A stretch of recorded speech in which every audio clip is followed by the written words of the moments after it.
శ్రీమాతృ నమః. భక్తి తరంగాలు తెలుగు ఛానల్కు స్వాగతం.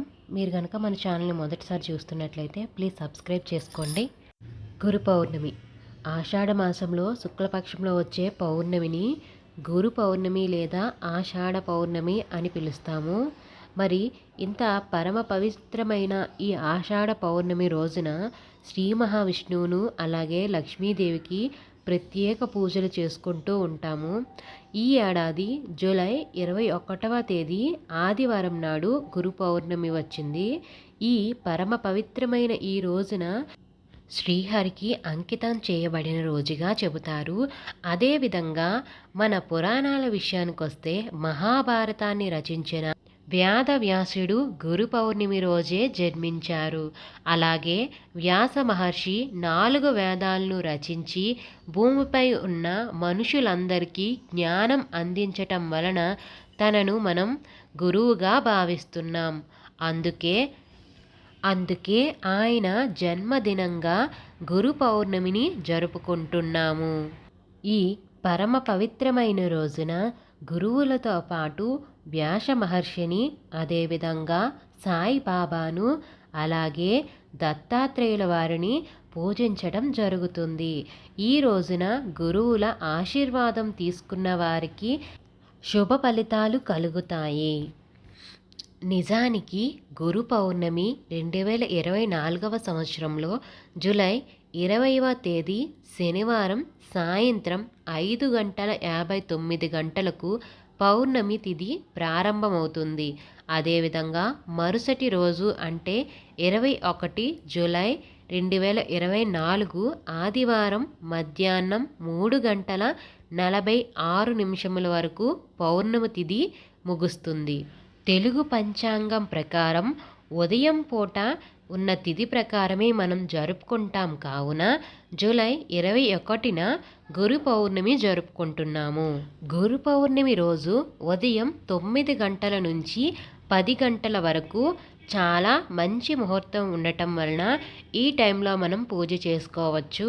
అదేవిధంగా తర్వాత వచ్చే మంచి ముహూర్తం వచ్చేసి 10:44 నుండి మధ్యాహ్నం 12:27 వరకు ఉంటుంది.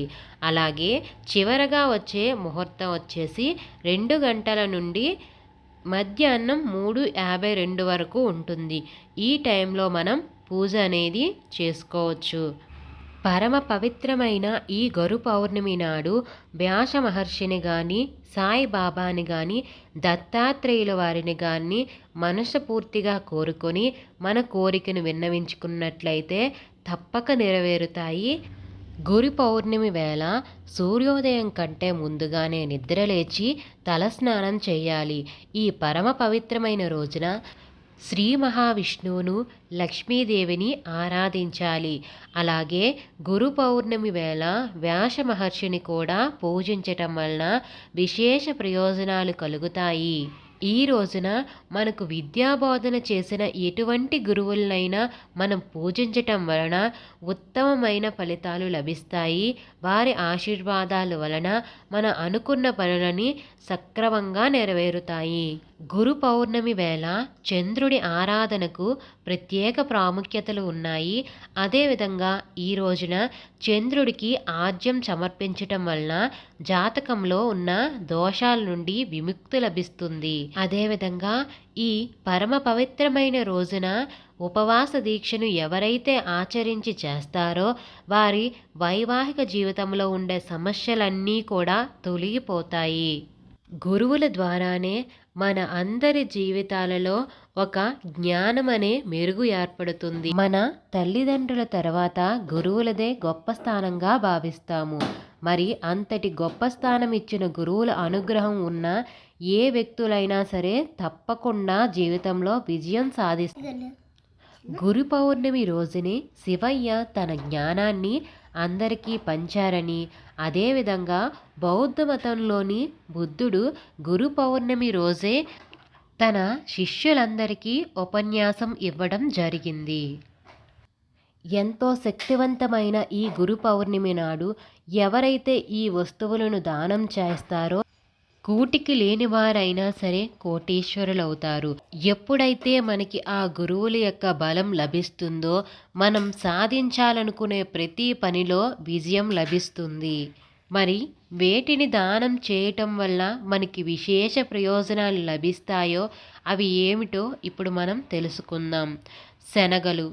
శనగలు దానం చేయటం వలన ఆ గురుబలం పెరిగి మన అనుకున్న పనులన్నీ త్వరగా జరుగుతాయి.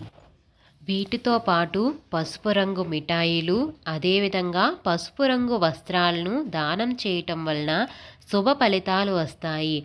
అదేవిధంగా లక్ష్మీనారాయణల ఆలయంలో కొబ్బరికాయ సమర్పించటం వలన కూడా మంచి ఉత్తమ ఫలితాలు వస్తాయి.